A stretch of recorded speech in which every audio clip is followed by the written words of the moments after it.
विद्यार्थियों, आप सभी का पुनः स्वागत है हमारे YouTube channel time to study में। और मैं डॉक्टर सत्यशील चौहान आपके लिए लेकर आया हूं फिर से एक नई वीडियो। मेरे प्यारे विद्यार्थियों, जैसा कि आप देख ही रहे हैं कि हमारे YouTube चैनल पर व्याकरण से संबंधित सभी जो बातें हैं हम उसको लेने जा रहे हैं। जबकि जैसे कि आपको मालूम है कि हमने संज्ञा के लिए वीडियो बनाई है, सर्वनाम के लिए वीडियो बनाई है, विशेषण पर हमारी बहुत अच्छी वीडियो बनी है, क्रिया के बारे में पूरी डिटेल जानकारी दी गई है और उसके बाद हमने अविकारी शब्द अर्थात अव्यय के बारे में चर्चा की हुई है। उसका जो पहला प्रकार है बेटा क्रिया विशेषण अव्यय, इसके ऊपर हमने बहुत अच्छी वीडियो बनाई है, आप उस वीडियो को जरूर देखिए। ठीक है, तो आज हम अव्यय का जो दूसरा प्रकार है संबंध सूचक अव्यय, उसी के साथ साथ तीसरा जो प्रकार है समुच्चय बोधक अव्यय, उसी प्रकार चौथा जो प्रकार है विस्मयादि बोधक अव्यय, इनकी आज हम चर्चा करने वाले, इनके बारे में आज हम पढ़ने वाले हैं कि क्या होता है संबंध सूचक अव्यय, क्या होता है समुच्चय बोधक अव्यय और क्या होता है विस्मयादि बोधक अव्यय। तो चलिए अब हम प्रारंभ करते हैं। तो आइए मेरे प्यारे विद्यार्थियों, अब हम अव्यय का जो दूसरा प्रकार है उसके बारे में चर्चा कर लेते हैं। दूसरा जो प्रकार है वह है संबंध सूचक अव्यय। बोलिए मेरे साथ, संबंध सूचक अव्यय। संबंध सूचक अव्यय का अगर हम विच्छेद करें तो संबंध और सूचक दो भाग होते हैं। तो संबंध सूचक यानी संबंध दर्शाता है, ठीक है, यह अपने नाम से ही अभिव्यक्त कर रहा है कि वो किसी न किसी का संबंध दर्शा रहा है। ठीक है, तो किसका दर्शा रहा है? तो देखिए, वे शब्द जो संज्ञा अथवा सर्वनाम के साथ लगकर उनका अन्य वाक्य के अन्य पदों के साथ संबंध सूचित करे उसे संबंध सूचक अव्यय कहते हैं। कहने का तात्पर्य कि संज्ञा अथवा सर्वनाम के बाद लगकर दूसरे वाक्य से उनका संबंध जो दर्शाता है। समझ में आ रहा है? किसके साथ लगेंगे? वे संज्ञा अथवा सर्वनाम के बाद के साथ लगेंगे और उनका दूसरे वाक्य के साथ संबंध बताएंगे। ठीक है, संबंध सूचक अव्यय। और आगे जो बात है वह एकदम स्पष्टीकरण से समझ लीजिए कि संज्ञा अथवा सर्वनाम के बाद लगकर वह दूसरा जो वाक्य उसके साथ उसका सहसंबंध दर्शाता है। तो देखिए इधर साथ ही साथ हमको यह भी चीज ध्यान में रखना है कि जनरली अधिकतर क्या होता है बेटा कि यह के या से परसर्ग से शुरू होता है। ठीक है, पाठशाला के बाहर पुस्तक की दुकान है, तो पाठशाला ये अलग हो गया और पुस्तक की दुकान ये अलग हो गया। तो पाठशाला के बाहर, तो के बाहर जो है यह संबंध बता रहा है कि पाठशाला के बाहर पुस्तक की दुकान है, तो पुस्तक की दुकान से पाठशाला का वह संबंध दर्शा रहा है। तो जनरली होता यह है कि के और से ये परसर्ग के से शुरू होता है। उसके बाद संज्ञा या सर्वनाम के बाद प्रयुक्त होते हैं जनरली, पर कभी कभी पहले भी लगते हैं, कभी कभी होता है। अब उसके बाद उदाहरण हम यहां देख लेते हैं। घर के बाहर पेड़ है। ठीक है, घर अलग चीज हो गया और पेड़ अलग चीज हो गया, दोनों का सहसंबंध दर्शा रहा है। क्या बोल रहा है? घर के बाहर पेड़ है, तो किसका संबंध किससे दर्शा रहा है? घर का संबंध पेड़ से दर्शा रहा है कि घर के बाहर क्या है? तो के बाहर पेड़ है, तो के बाहर ये संबंध सूचक अव्यय हो गया है। उसी प्रकार अब आइए हम इसके जो प्रकार है वह देख लेते हैं। संबंध सूचक अव्यय के प्रयोग के अनुसार दो प्रकार है। प्रयोग के अनुसार दो प्रकार है। कौन कौन से? संबद्ध बोधक और अनुबद्ध बोधक। कौन कौन से? बोलिए मेरे साथ। संबद्ध बोधक और अनुबद्ध बोधक। संबंध बोधक में क्या होता है बेटा कि संज्ञाओं की विभक्ति के आगे ये आते हैं, संज्ञाओं की विभक्ति के आगे वो आते, जैसे भूख के मारे, ये संज्ञा की विभक्ति हो गई, के आगे आते हैं, ये आगे के मारे, ठीक है, भूख के मारे, जैसे राम भूख के मारे तड़प उठा, तो भूख के मारे यह अव्यय हो गया। जैसे पूजा से पहले यह संबंध सूचक हो गया। धन के बिना यह संबंध सूचक अव्यय हो गया। उसी प्रकार अनुबद्ध बोधक में क्या होगा, संज्ञा के विकृत रूप के साथ यह आते हैं, ये अव्यय संज्ञा के विकृत रूप से, यानी संज्ञा अपना रूप परिवर्तित कर देती है इसमें। जैसे बहुवचन में आ गया पुत्रों समेत यानी के साथ। उसी प्रकार मित्रों सहित यानी के साथ। तो इस प्रकार संज्ञा के विकृत रूप के साथ भी ये संबंध सूचक जो अव्यय है उनका प्रयोग किया जाता है। अब मेरे प्यारे विद्यार्थियों ध्यान दीजिए, संबंध सूचक अव्यय की व्युत्पत्ति यानी निर्मिति के अनुसार दो प्रकार है, एक है मूल संबोधक और दूसरा है यौगिक संबोधक। दो प्रकार है, कौन कौन से? मूल संबोधक, इसके उदाहरण देख लीजिए, के बिना, पर्यंत, समेत, पूर्वक, ये जो अव्यय है यह संबंध सूचक अव्यय है। उसी प्रकार यौगिक संबोधक, यह भी संबंध सूचक अव्यय का दूसरा प्रकार है। कौन कौन से आते हैं, इनमें कौन कौन से शब्द बनते हैं? ये विभिन्न शब्दों से बनते हैं। अब कौन कौन से शब्दों से बनते हैं? तो संज्ञा से क्या क्या बनते हैं देखो, और, ठीक है, राम और श्याम दोनों मित्र है, राम का संबंध श्याम से करवा दिया है। अपेक्षा, ठीक है,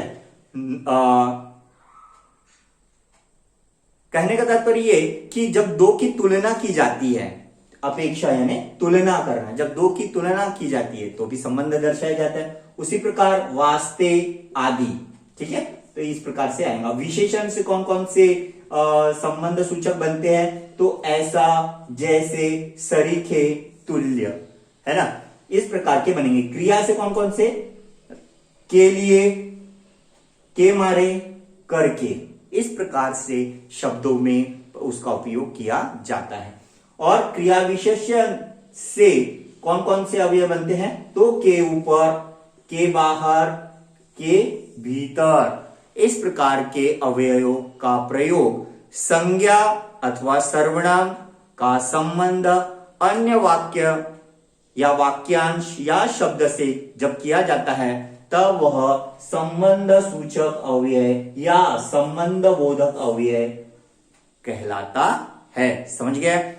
अब आइए इसके बाद हम दूसरा जो प्रकार है इसका यह देखते हैं। तो प्रिय विद्यार्थियों, चलिए आइए हम तीसरा जो प्रकार है अव्यय का वह समझ लेते हैं। तीसरा जो प्रकार है वह है समुच्चय बोधक अव्यय। बोलिए मेरे साथ, समुच्चय बोधक अव्यय। अब समुच्चय बोधक अव्यय की क्या परिभाषा होती है?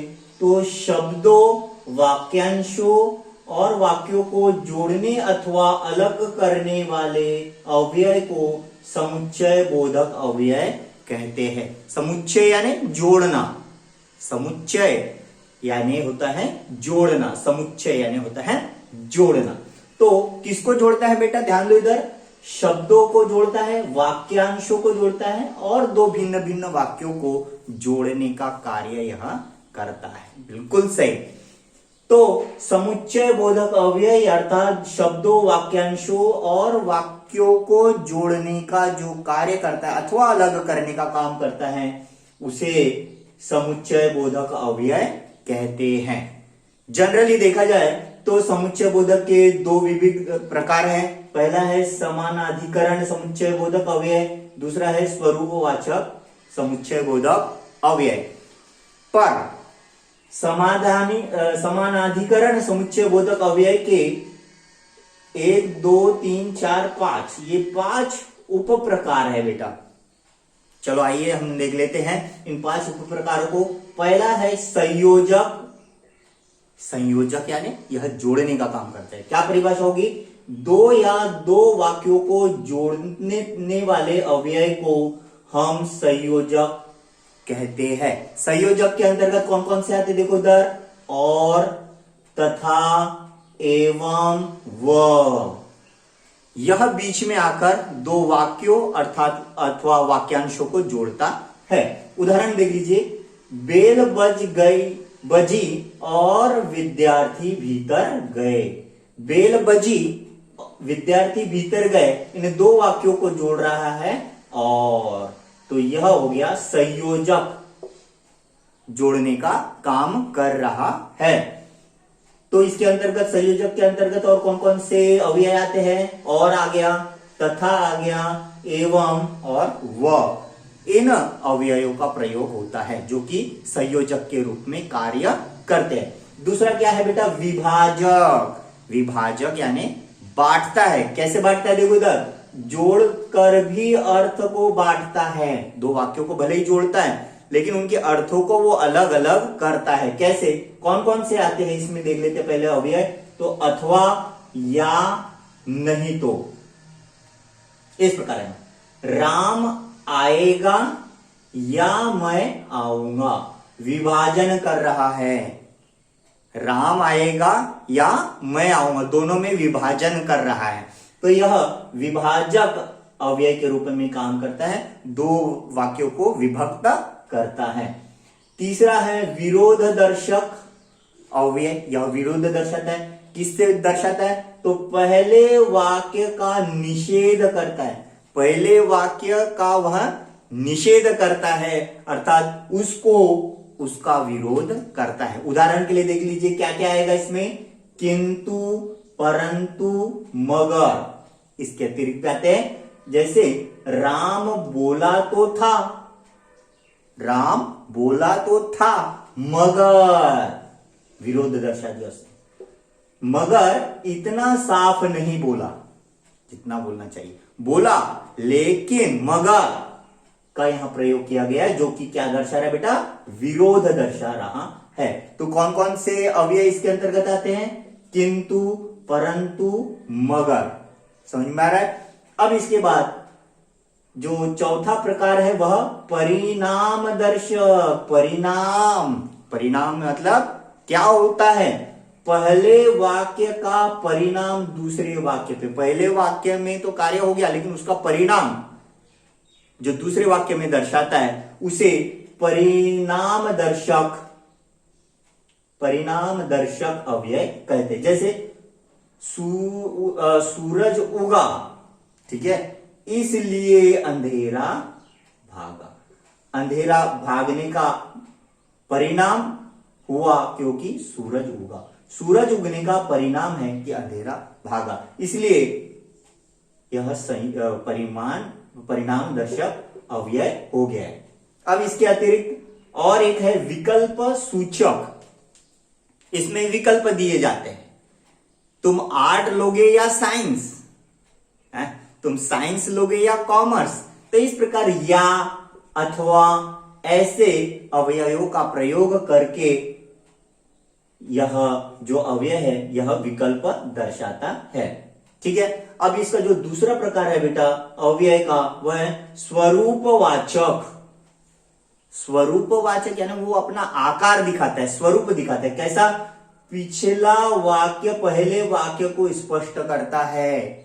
ठीक है, पिछला वाक्य पहले वाक्य को स्पष्ट करता है, दूसरा वाक्य पहले वाक्य की स्पष्टता करता है, बताता है। क्या है इसके अंतर्गत कौन कौन से आते देखो, कि, जो, अर्थात, यानी, यदि, यह स्वरूपवाचक अव्यय कहलाते हैं। इसके अंतर्गत क्या है देखिए, कारणवाचक अव्यय। इसमें कारण दर्शाता है, देखिए इधर अपूर्ण का समर्थन करता है, जो कार्य हो गया है उसका समर्थन करता है, क्योंकि, जो कि, इसलिए।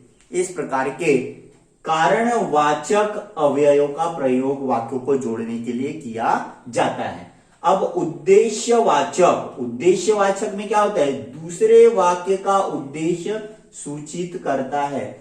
पहला वाक्य दूसरे वाक्य का उद्देश्य सूचित करता है, जो कि क्या क्या है इसमें, कि, जो, ताकि, इसलिए कि। जैसे तुम खूब पढ़ सको ताकि भविष्य तुम्हारा उज्जवल रहे। तो ये इसमें क्या दे रहे हैं, उद्देश्य, आपको उद्देश्य दर्शा रहा है। उसी प्रकार संकेतवाचक अव्यय है, जिसमें देखिए पहले वाक्य की घटना का उत्तर दूसरे वाक्य में दिया जाता है। पहले वाक्य में जो घटना घटी है उसका दूसरे वाक्य में उत्तर दिया जाता है। इसके लिए क्या क्या प्रयोग किए जाते हैं, यदि, तो।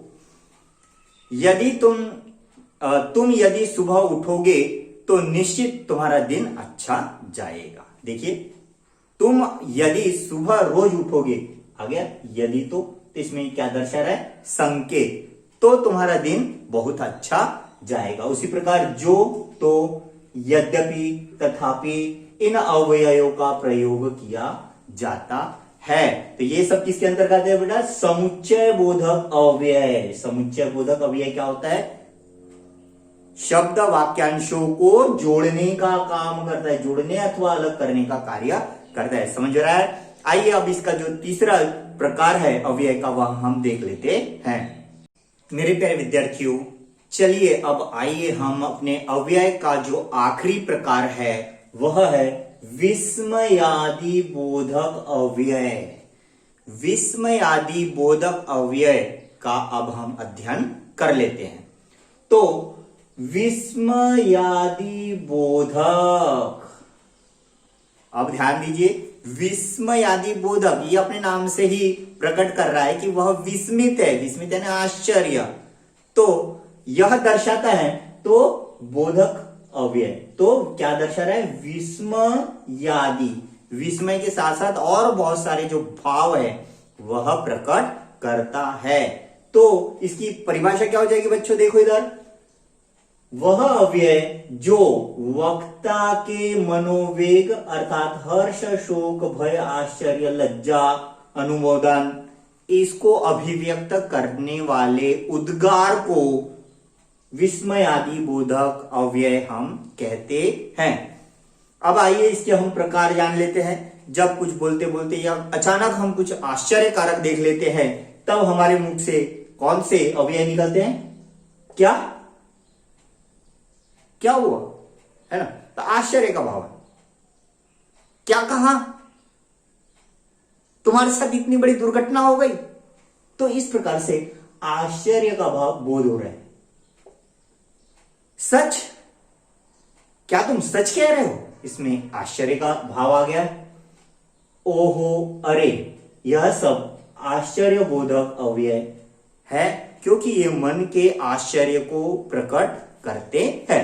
उसी प्रकार देख लीजिए, हर्ष सूचक, जब वक्ता के मन में हर्ष की भावना निर्माण होती है, आनंद की भावना निर्माण होती है, तब कौन कौन से अवयवों का प्रयोग करता है वो, वाह, वाह क्या बात है ना। अत्यधिक आनंदित हो जाने पर वाह, शाबाश, बहुत बढ़िया, आहा, वाह, इस प्रकार के जो अव्यय है उनका प्रयोग किया जाता है। मेरे प्यारे विद्यार्थियों ध्यान दीजिएगा, जब विस्मयादि बोधक अव्ययों का जब प्रयोग किया जाता है तो उसके पश्चात उद्गारवाचक चिन्ह लगाया जाता है। ठीक है, वह अव्यय के बाद उद्गारवाचक चिन्ह लगाया जाता है। ठीक है, उसी प्रकार ध्यान दीजिए, हर्ष सूचक के लिए कौन कौन से प्रयोग किए हमने, वाह, शाबाश, आह, इस प्रकार के। अब जब वक्ता के हृदय में शोक निर्माण होता है, जैसे कल्पना कीजिए कि किसी का एक्सीडेंट हो गया और अचानक किसी को फोन आता है, तो जब हृदय में शोक आता है तो क्या बोलता है, हाय ये कैसे हो गया, इतनी बड़ी दुर्घटना तुम्हारे साथ कैसे घटित हो गई, उफ, यह तो नहीं होना चाहिए था। तो शोक बोधक में मन के शोक को कौन कौन से अवयव दर्शाते हैं, तो हाय, उफ, बाप रे बाप, कितनी बड़ी दुर्घटना थी, इस प्रकार से ओहो और दुखद, इस प्रकार के शोक बोधक अवयव का प्रयोग किया जाता है। चेतावनी सूचक, जब किसी को सूचना दी जाती है, चेतावनी जाती है, अरे खबरदार उस तार को हाथ न लगाना, है ना, चेतावनी दी जाती है, खबरदार की जाती है। इस प्रकार से मन की जब चेतावनी भाव को सूचित किया जाता है तब वह विस्मयादि बोधक का चेतावनी सूचक खबरदार जैसे जो अवयव है उनका प्रयोग किया जाता है। इच्छा बोधक, जब इच्छा होती है तो जय हो, आशीष, इस प्रकार के जो वेग है, सब वेग है, वह हृदय से निर्माण होते हैं। लेकिन क्या होता है, कभी कभी बहुत घृणा निर्माण हो जाती है, किसी के कार्य को देखकर बहुत घृणा का भाव निर्माण होता है। तो क्या होता है, उसमें कौन कौन से अवयव आते हैं, छी, तुमसे यह उम्मीद नहीं थी, घृणा होता, धिक, तुम्हें यह शोभा देता है, इस प्रकार घृणा का भाव। और हे राम, इस प्रकार के जो घृणा बोधक अवयव है यह होते हैं। अनुमोदन सूचक, इसमें अनुमोदन मतलब स्वीकार करना, स्वागत करना। तो क्या होता है, ठीक, आपने जो कहा बिल्कुल सही कहा, ठीक है, वेरी गुड, ठीक, बिल्कुल सही, आगे उसमें वह सही, इस प्रकार से प्रयोग किए जाते। संबोधन सूचक, जब किसी को बुलाया जाता है, हे बच्चों इधर आओ, पत्नी अपने पति को बुलाती है, अजी सुनिए तो, है, आगे पति अपने पत्नी को बोलता है, अरे सुनो, ये आ गया। अहो, इस प्रकार के हे, अजी, अरे, अहो, ये संबंध सूचक अवयव का प्रयोग किया जाता है। उसी प्रकार आशीर्वादक सूचक, जब बड़े बुजुर्ग छोटों को आशीर्वाद देते हैं, बड़े खुश होकर, वाह दीर्घायु हो, यशस्वी हो, इस प्रकार के जो प्रयोग है वह किए जाते हैं। तो मेरे प्यारे विद्यार्थियों, अव्यय का यह जो भाग है हमने यहाँ पर समाप्त कर दिया है। अब इसके बाद हम मुहावरे, कहावतें, काल परिवर्तन, है ना, वाक्य के प्रकार, ये सब की वीडियो हम लेकर आने वाले हैं। तो बिना भूले इस चैनल को सब्सक्राइब कर दीजिए और लाइक का बटन दबाना बिल्कुल मत भूलिए। जब आप लाइक का बटन दबाते हैं तो हमें ऐसा लगता है कि हमारी जो मेहनत है वह सफल हो रही है। तो मेरे प्यारे विद्यार्थियों, बने रहिए हमारे YouTube channel type two study में। धन्यवाद।